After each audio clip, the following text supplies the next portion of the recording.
Okay. I tried to start this channel earlier, but it was not working. And before I even started pulling any cards, I was outside with my dog and I was just watching this bird, and it was like perched on a branch, right? And its little legs were so small that you couldn't even see it. So it literally looked like it was just like floating right above the branch. And I just got this message about how people genuinely do not interpret the amount of work that you've put into anything. And I kind of want this to be a little bit of not only a signal that, like, obviously you're doing work, and I do see the work that you're doing, even if the people around you don't necessarily like comprehend what that actually took to get from one place to another. But just in general, when it comes to the actual cycle of a bird itself, I was drawn to the fact that, not a lot of baby birds always make it, right? In general, when it comes to us talking about the survival of certain creatures, or that they are built for certain circumstances, right? Like a bird is made to fly, right? Like you always say that. But the thing is that there are birds that never get a chance, and there are ones that can't fly, right? So I was getting this analogy, and this is going to be like a really specific message for someone, but I feel like you've been going back and forth with this, like, I'm special but I'm not special because everybody's special kind of thing.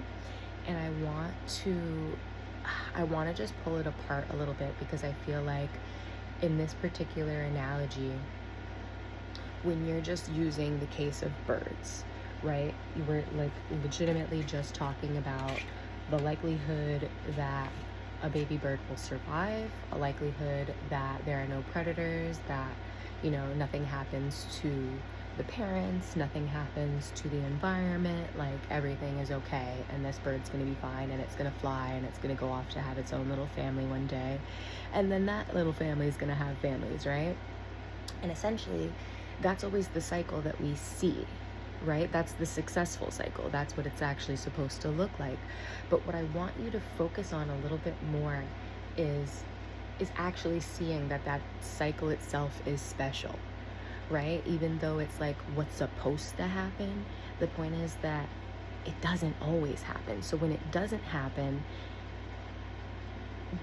that's important too, right? So I feel like if you have gotten to the point where, one, you're like, you are accepting that what you know and what you do is special, it's a little crooked, but you're also having trouble finding individuals that make you feel like, yes, they have something special too, even though we're not the same kind of person.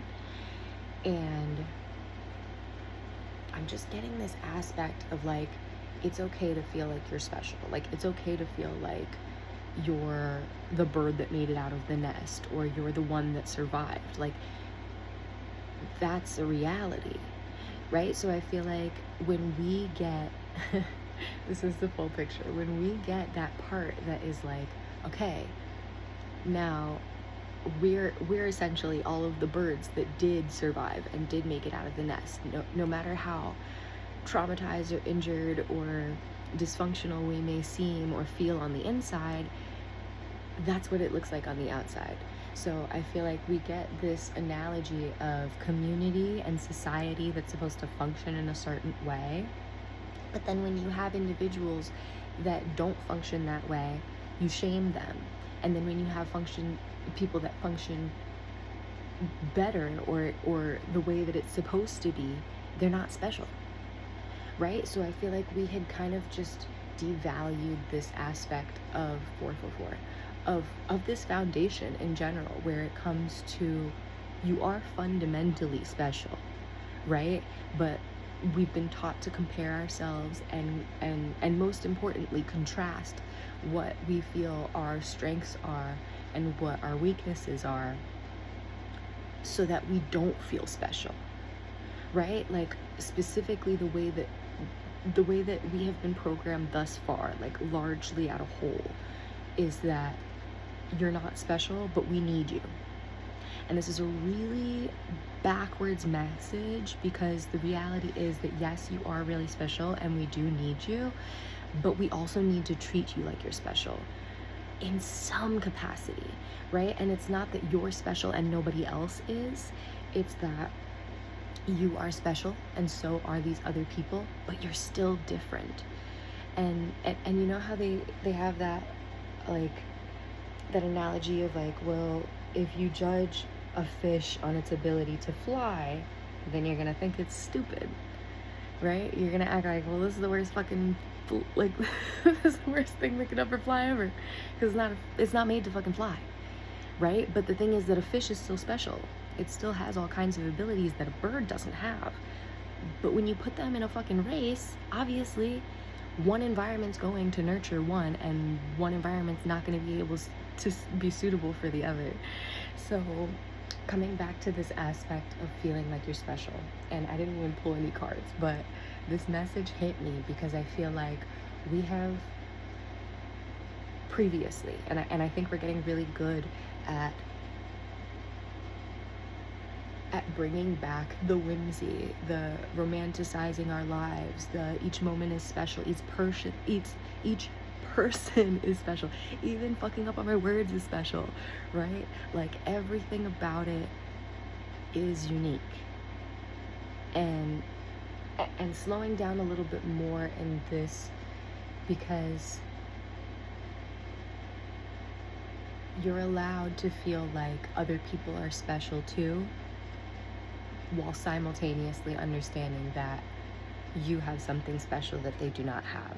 And it doesn't make them less than, and it doesn't make you less than, right? This reality is that everybody's got their own thing.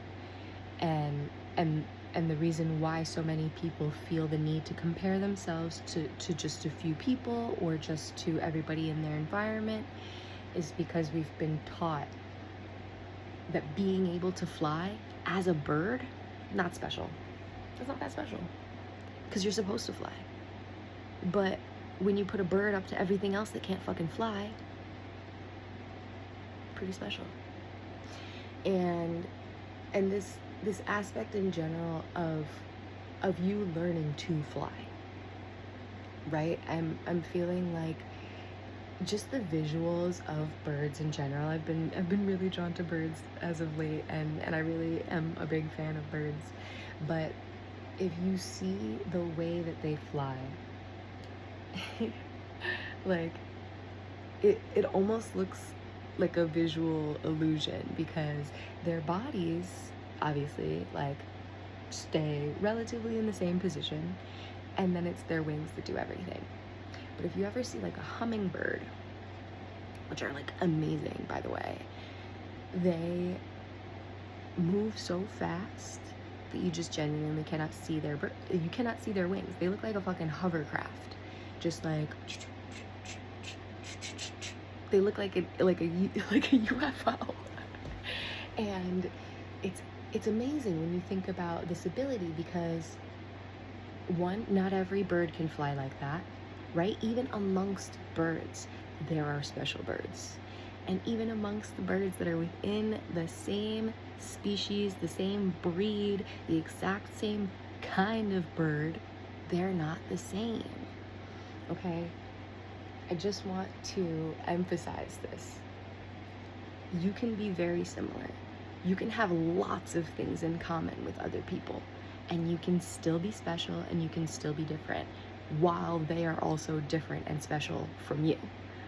So I feel like this ability to appreciate that genuinely, and to feel a little bit more safe in it, because I feel like a lot of the time previously, not as much now, but it definitely felt like, and maybe there still is a lot of people now, right? So I won't write that off, But there are a lot of people that still feel like they are fighting to be seen, they are fighting to be their own person, that they're fighting to be individual, that you're fighting to be seen differently or seen as special, when the ultimate reality is that you inevitably are special and different no matter what you do or don't do. That's such a good one. Yeah, this is just channeled so far, because I feel like somebody needs to hear that community, society, nature, those are like three very different concepts. Those are like, where it's like, yeah, you don't see a rabbit and a bird hanging out, because they can't really hang out in the same spots. But do they both love grass? Yes. Do they both love flowers? Do they hang out in the garden? Absolutely. So, 11:11. I think this feels like a wish come true. I feel like allowing yourself to slow down, to put less pressure on yourself, to be special, to do different, right? I feel like that's a lot of the conditioning that we get sometimes as a child. Like, you're naturally unique. You're naturally unique and special and different from everybody else. And it doesn't mean that you have to have trauma in order to do that.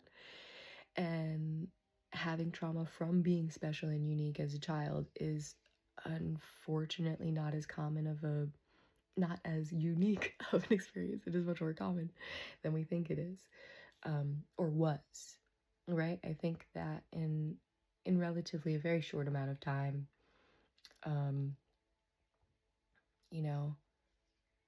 this is going into a broader spectrum, but in a relatively short amount of time, I feel that a lot of things about this timeline, this world, this universe, whatever it is that we're currently in this moment, right? Like, the moment that I am filming this video will undoubtedly be unique and special and different from the moment that you find it. That's just how it works.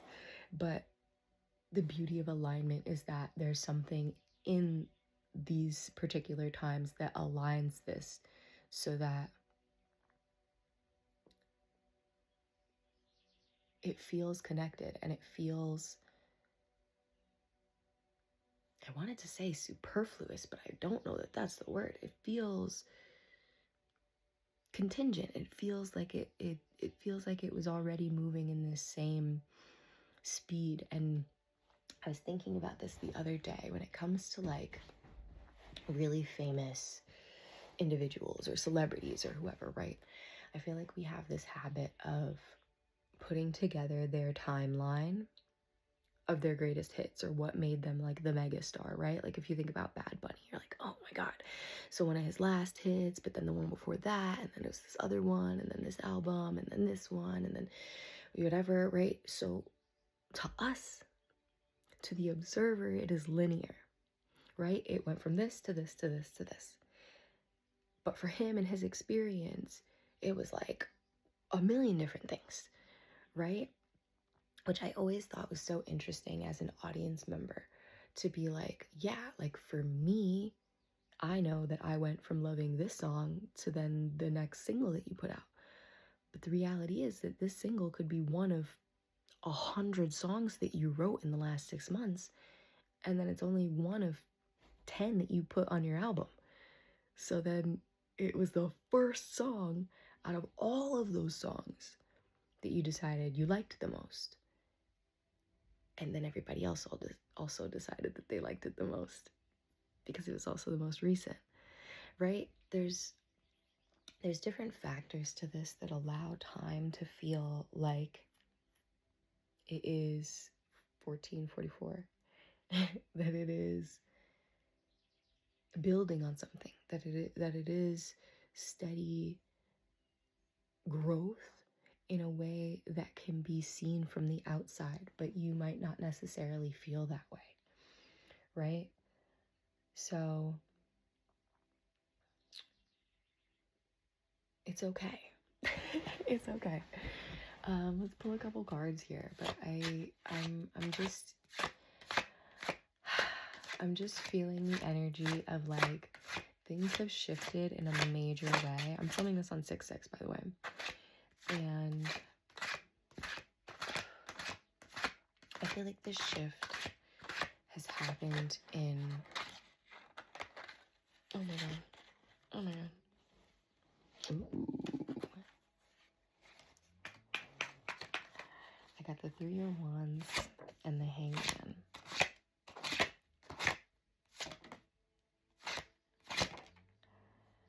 Wow. Yeah, okay. This shift is feeling like, wow, and I pulled the Lovers too, but I'm gonna put back.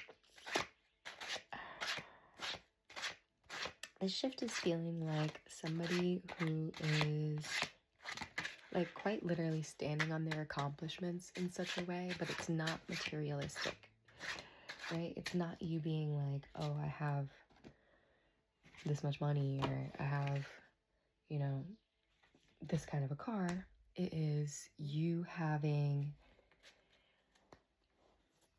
yes, you having more stability for sure. Lots of Pentacles came out. We got the 4 of Pentacles. We got the 10 of Pentacles. We got the Page of Pentacles.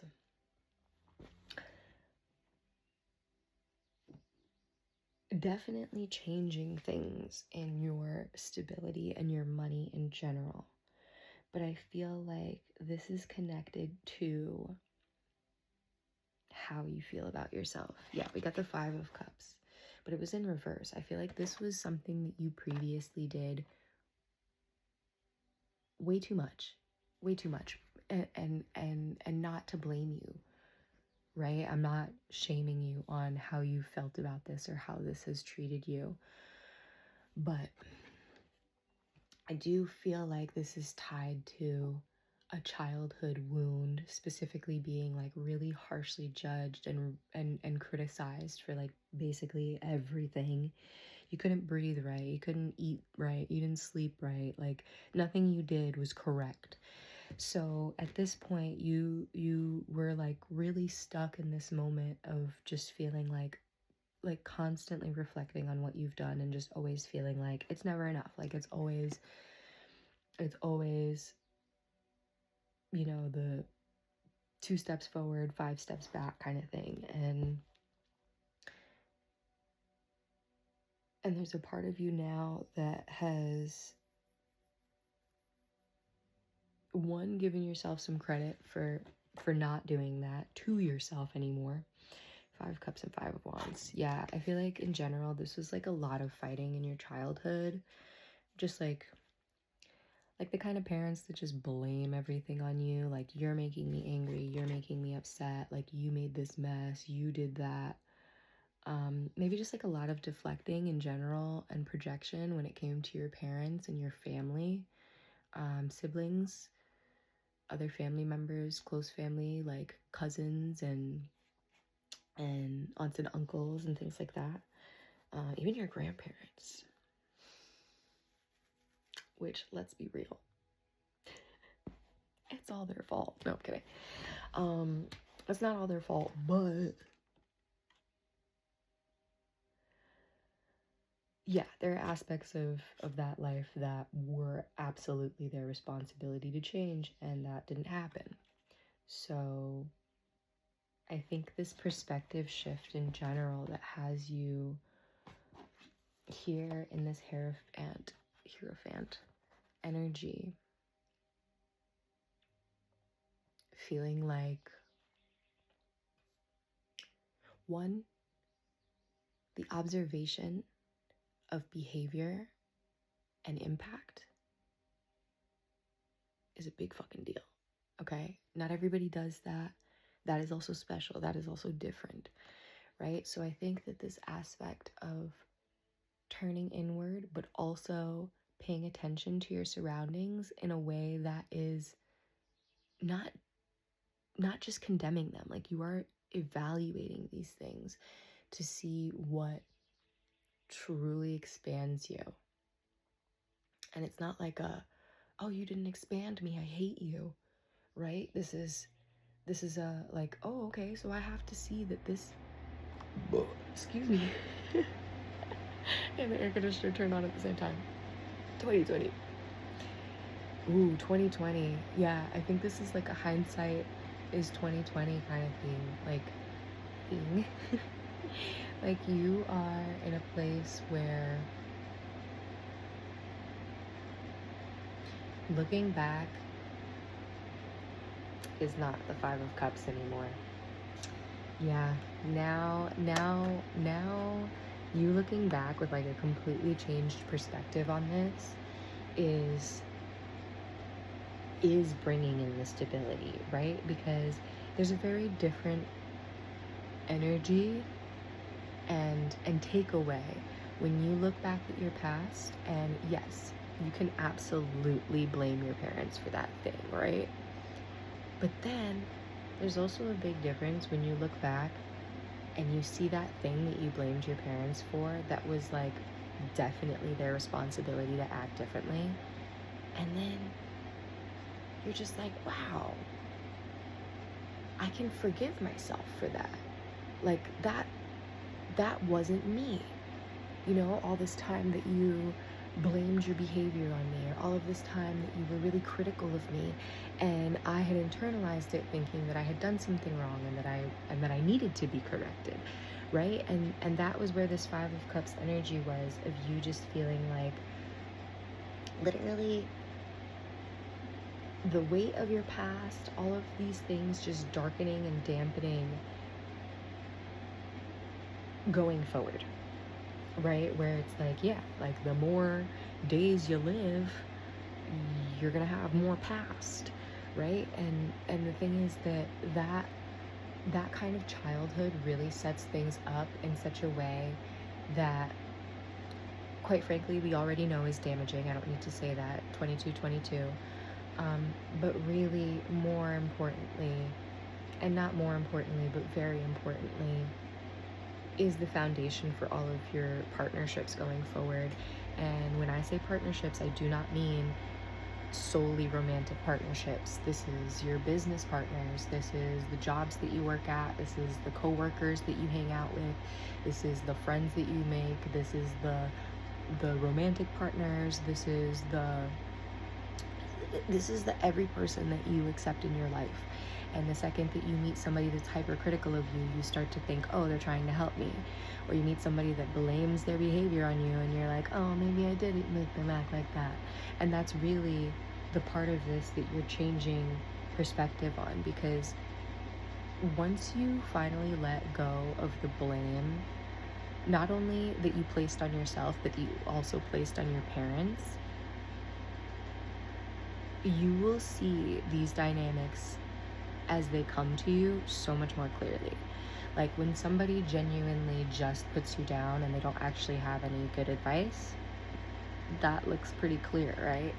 But when you have this veil of like, they're trying to help me, or I'm used to this kind of behavior so I don't know how to turn it away, then that gets really complicated, like in the trenches. You know, I feel like there's an aspect of that you really can only see from this hangman perspective, like getting a little bit of separation from it. And we got the Three of Wands and the Ten of Pentacles and the Four of Pentacles. And I feel like at some point you may have really just been somebody that like held on to their money really tightly, or held on to your work situation and your possessions really tightly, and this was something that you were taught, and that's something that you're unlearning now. Maybe you were a little bit of a hoarder in the past, or your parents did, or still do, right? But this is about your freedom. This is about maintaining and establishing what you truly want in your life. And also, like, I think you're really just appreciating the money aspect. I think you're just really appreciating the fact that it does feel like things have changed for you. And on the one side, I feel like you may have felt like it was just the beginning, right? Like you were just getting started and things were kind of heavy. And then I feel like I genuinely feel like you're literally stuck in between. Like it may be the 3 of Wands, but it's like the 2 3/4 wands. Like 9 3/4. Like you you're transitioning. You're definitely closer to 3 than you are to 2, right? But I think that stuck in this energy of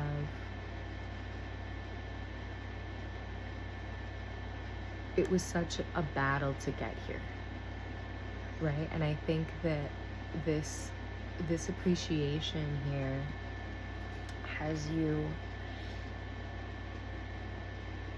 then being able to reflect on your past in a different way, right? Like maybe the pressure of financial issues was like really weighing heavily on your parents at the time, or you see what it's like more so to have to take care of a home, or establishing a little bit more of a bridge now between the previous version of you that was like very much blaming yourself for your own childhood, right? Like how that was going and how that went, and then also carrying that into your adulthood, feeling like, you know, relationships failed because of you, jobs didn't come through because of you, like that it was always your doing, your fault, you weren't good enough, you weren't special enough. And I feel like this part, pulling back to the bird analogy from the beginning, like when you genuinely realize how special you are, and you haven't gotten validation from like anybody around you, right? There is an unstoppable energy about that, and I want to focus on the fact that that's where you ultimately are, right? And 27, maybe 27 is an important number to you, but I think we're an important age. There might have been something at this point in time where you kind of just like, all of my friends suck, or like that's like around the Saturn return time, where it's like 27, 28, 29, and you're like, okay, so officially, like, I have to change everything about my life and my personality and all of my interests, and I don't know who the fuck I am. And there's a part of that that is really scary, because you're like, well, I don't know, like everybody's always told me what I was before. They told me when I was wrong, they told me when I was being stupid, they told me when I shouldn't pursue something, but now it's just me. And you're like, honestly, I kind of don't even want their opinions, because looking back, like those people weren't doing anything that they wanted to do, and they definitely weren't doing anything that I wanted to be doing. So I can't ask them. I can't go back into the past and keep looking for references and experience, because that's not where it is. Yeah. And honestly, good for you. Good for you. Because you know what, babe? A lot of the time, and I mean like more often than not, and maybe not emphasizing so much on the not part, but when you realize, like most genuinely and powerfully, how special you are and how you don't need to do anything different in order to make that true, or more unique, or more powerful, you become so magnetic to everything that really is you. And I know that we've heard this in a lot of different ways, the King of Pentacles at the bottom, that, yeah, right? Like everybody's saying, like, you know, authenticity is the way to make the most amount of money, it's the way to make love, it's the meet love, not make love, but it could be. And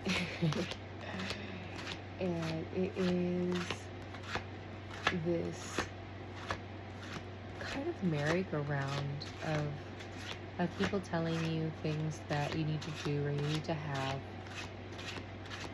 in order to be special, in order to achieve uniqueness with which you were born obtaining, right? So, we got our 9 of Wands. Yeah, I feel like you're still working on it, baby. You might be in the trenches, my love. I'm sorry. I'm sorry. I hope that helps. You laugh and just have a little ooh, and have a little fun. We got the 3 of Cups. Yeah, you're done with the fighting part. You're done with the fighting part. Ooh, yeah, you're done with the fighting part. We got the 9 of Wands and the King of Wands. You're done fighting. You're done. You've progressed. And see the funny part is that you're still in your Wands era, so you are like absolutely capable of fighting. You are absolutely well aware of your ability to put up a fight if and when you see fit. But I feel that this 3 of Cups energy, whichever it went, yeah, this 3 of Cups energy feels like you literally fought for your right to have fun, to have friends, to build community, to do whatever it is that, even to dance and sing. Like maybe you had family that were like, shut up, you're being so loud. Right? Like people that wouldn't let you play your music or let you straight up visibly have a good time, right? And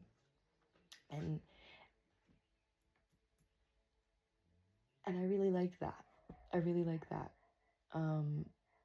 Because this is the fight to pursue joy, right? This is the fight to pursue happiness and community and friends and partnership. Like this isn't just, I want to go out on a Friday night, right? You could do that.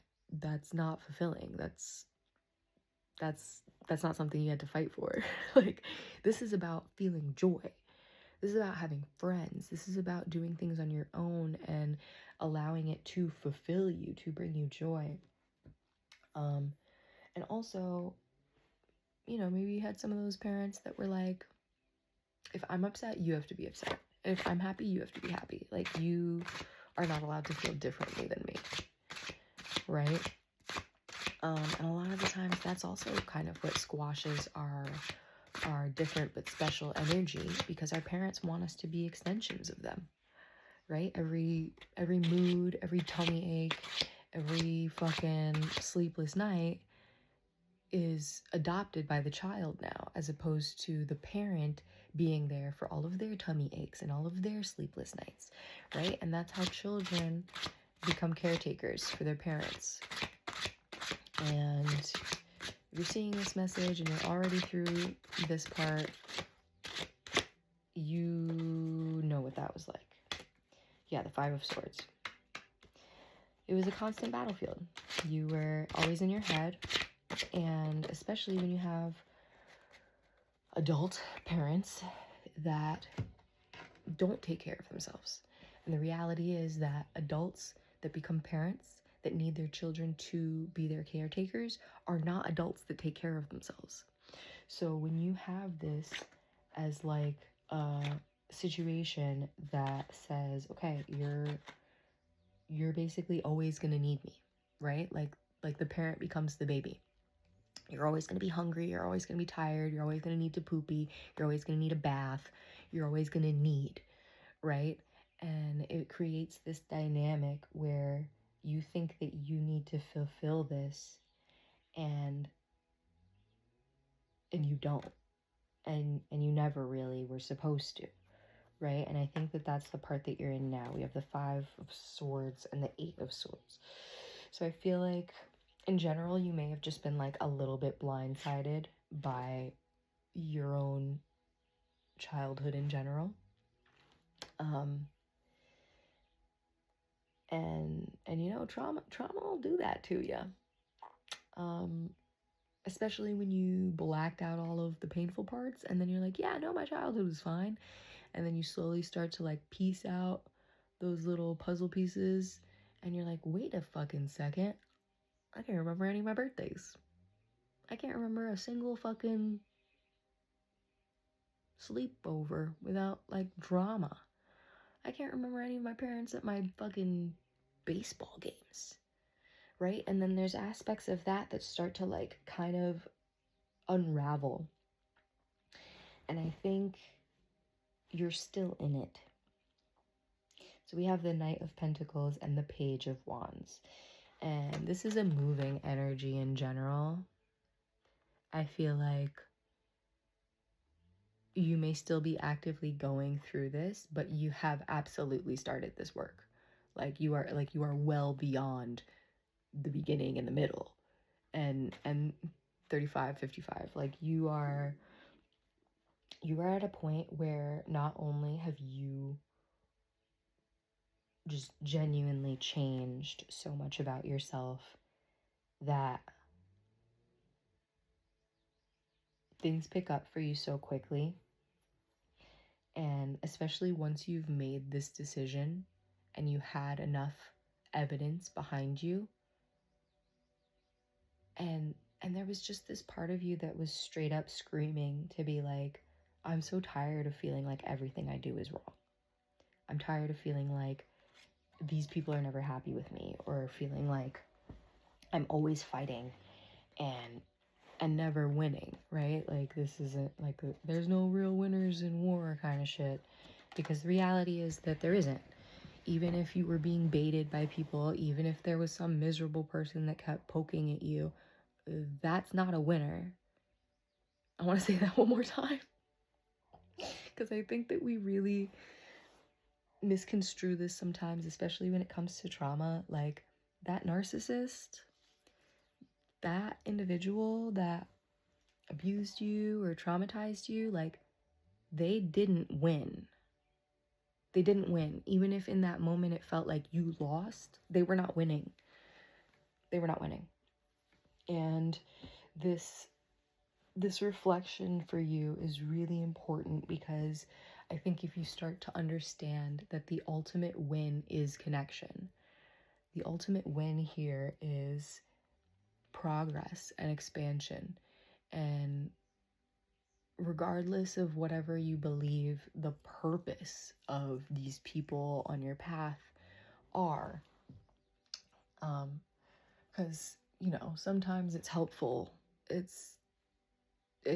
to hear somebody say, oh, you know, well, we signed soul contracts with these individuals so that they would put us through certain tests so that we could fulfill our destiny. And honestly,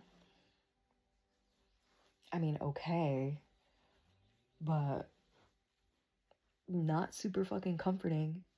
Like, so I don't really like to peddle that one all that often. But I know that works for some people, right? If I felt at some point that my father's soul loved me so much, he signed a contract to be the worst possible person to me so that I could learn these lessons, I feel like that's kind of a bullshit excuse. I feel like that's like another, like, everything happens for a reason. And while I do believe that in some sense, I don't like pushing it. I don't like pushing that narrative in general, because I don't think that that's the only way to learn that lesson.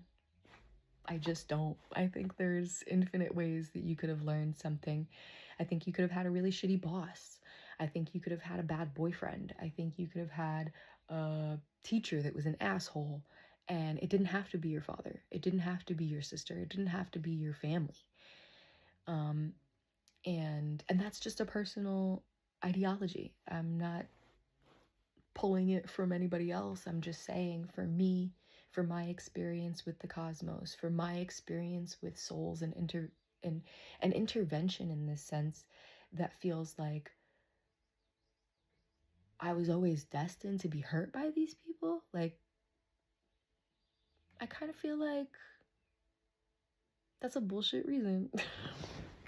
So, and not to bullshit, you know, not to bullshit anybody else that feels that does apply to them and that does feel right. But I think more importantly, there's an aspect of kind of just glossing over that pain and acting like, well, you were supposed to learn from it, is like a really dick move. Even if you were supposed to learn from it, right? So, I don't know, buddy. I have autism. Like, tone is really fucking important to me. And I take words really literally. So if somebody says, yeah, that was supposed to happen, I'm like, what the fuck are you talking about?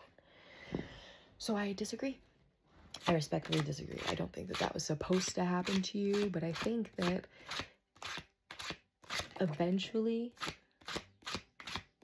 the things that you learned in those experiences ultimately could not be duplicated in other ways. Sometimes there are ways that your heart was broken that's exactly the way it was supposed to break. I'm sorry. I don't know about soul contracts, but all I know is that when you look back and you say, holy fuck, yeah, 10 of Wands, like, I did all of this work to get this exact result. You know, that's the part of it that doesn't feel like a coincidence, right? That's the part of it that you do believe, the outcome. I do believe that the outcome is not a fucking coincidence. I just don't think that those are the only circumstances that could have molded that person. I don't think that's the only way it could have happened, right?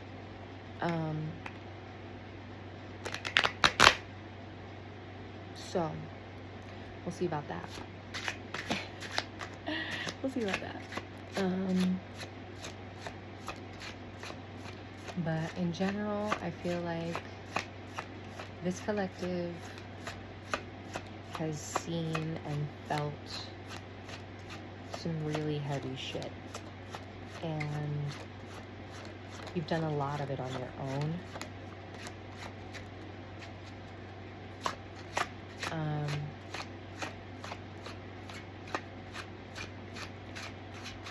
Especially after nobody really taught you how to do it. And nobody taught you what it's supposed to look like when you're done. So, wherever you are, it doesn't really feel done. It doesn't really look done, but let this be comforting to you, understanding that at this current point in time, where you are, whatever's going on, how you feel, you are further than anybody else in your line has ever been to this particular alignment. When it comes to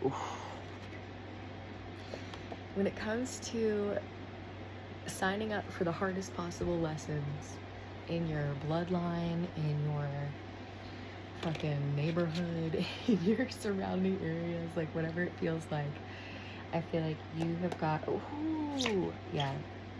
you've gotten a lot of emotional fulfillment out of these things, no matter how much it felt like you were behind. The reality is that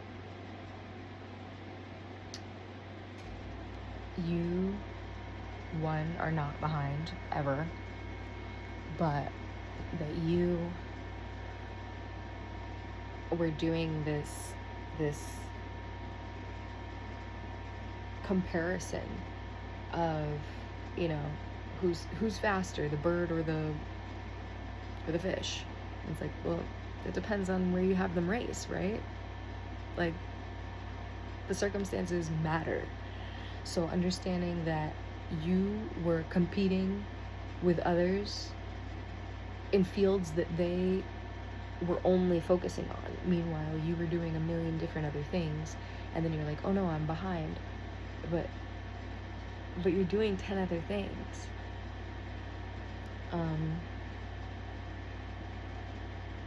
Yeah, this was really good. I feel like I'm just kind of leaving you in the middle of the road and being like, okay, well, thanks. Let's get a couple cards to finish this off. I feel like 3 little cards would do. Thank you, Spirit.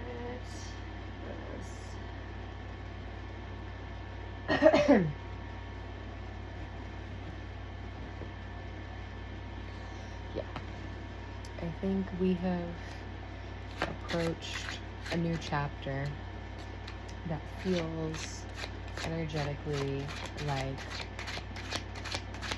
you really did finish rereading your past enough. And even if you do decide to continue to revisit your past, you don't live there now. And I think that there was an aspect of you that would just pick up and move in sometimes, even though your life was essentially different now. It didn't always feel different because you had people around you that were reminding you of those kinds of dynamics. So now that you've gotten to a place where you really do just, you kind of let the past be the past, right? Even if it does give you a little bit more clarity now, that's the reason for going, right? It's not about going back to the past to feel bad. It's not about going back to the past to reinforce some kind of negative belief that you have about yourself now and anchor it in some kind of fake evidence there. The point is that you are moving. Yeah. And I got the Knight of Wands. You are moving, and not with fight, right? I think that you're doing this, I want to say quickly, but I feel like some of you are taking your time because you want to do this right, and good for you, because so many people will straight up rush this work or just not do it at all because it's uncomfortable, because looking back in your past sucks, because bringing up stuff that your parents did to you as a child hurts, because looking back and thinking that it really was your fault that all these people were mad at you, or that all these adults weren't taking care of themselves, and then looking to like a 4-year-old and being like, it's your fault, is like actually insane. So putting a little bit of some present day clarity on that, and putting and applying the things that you know now to just be like, look, the past was the past, but I'm also going back and healing parts of me that accepted that that was how things were supposed to be, just because that's how things were.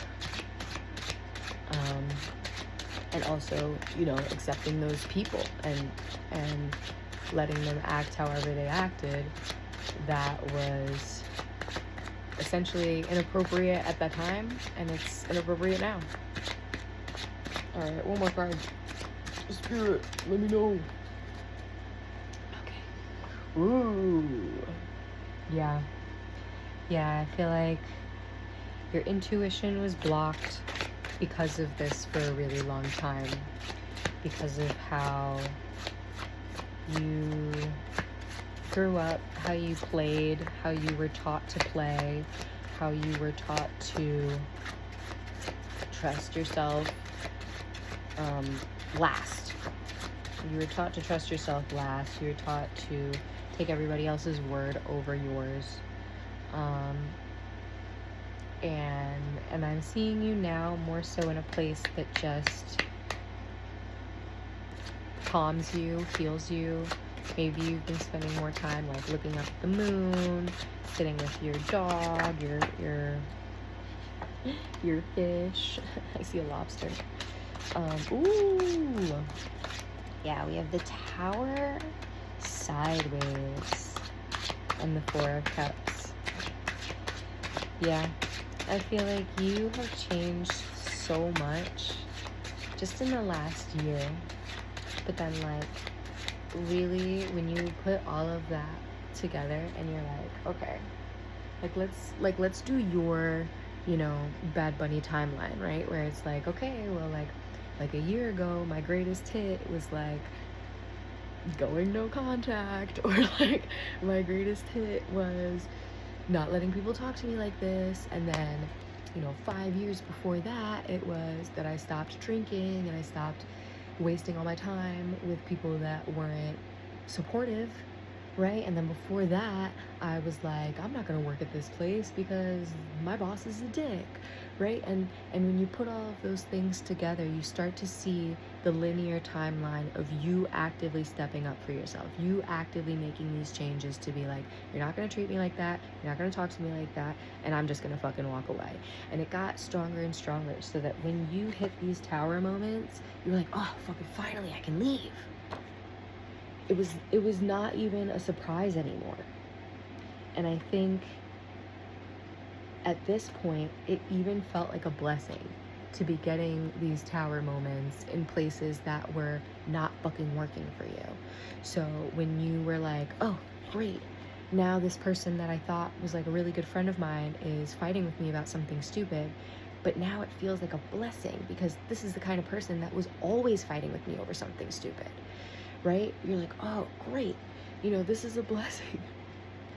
Finally, the person that was always like overcharging me and treating me like shit isn't available anymore. So I just don't have to work with them, right? And so many of these things started to compile for you that you understand it's really not, I want to say it's not a joke, but it's really not a coincidence for you to have this kind of timeline of like, look, obviously my past, my childhood where I was a literal child, like, yeah, I didn't have any fucking control over that. Join the club, okay? I did whatever I had to do so that my parents wouldn't act fucking psycho. And then I ran away as soon as I could. Even if I couldn't get away fast enough, you know, then you have this timeline of like, okay, and then I made another choice, and then I made another choice, and I got more mature, and then I started seeing things differently, and I started acting differently, and I started changing the way that I was perceiving the things that were happening to me. That is a linear timeline. Although it feels like it's fucking all over the place and you're like, God, I didn't know what was gonna happen. I was so confused and I was so lost. Yes, that is what the real timeline looks like. But to everybody else, and this is going back to the bird analogy from the initial part, where people literally see like you're floating, like they don't see the feet that you were standing on. They don't see the things that it took to get you to this point, right? Not you falling out of the nest, not you having siblings that didn't make it, not you having parents that didn't fucking make it. This is you, okay? So I know that this got really serious, but the reality is you are special, my little bird. Not everybody makes it out of the nest. Not everybody takes flight. Not everybody tries to go south. Not everybody tries to start a family. Not everybody tries to make friends. The fact that you had a past that completely rewrote this for you and you decided actively and unstoppably that you were going to fucking get what you wanted and that you were going to pursue better relationships and better dynamics and better environments for you to grow and expand in. Like, that is the win. That is ultimately the way to win. Yes, the best revenge is a life well lived. Yeah, because for that revenge, you don't have to pick up another fucking sword. You don't ever have to fight again to be able to have the life that you want. This was a really nice message. This was actually one of the longest messages I've ever done. So I may just chop this up into pieces so that it's a little bit easier for you to get some of these messages. But yeah, I'm really, really happy for you. Take a breath. Good job.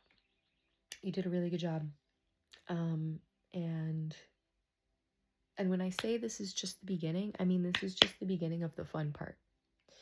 Right? You've really changed things when it came to your own environment and circumstances, and most importantly, how you are and who you are in those particular situations. So I'm rooting for you, baby, and you got this. Keep going.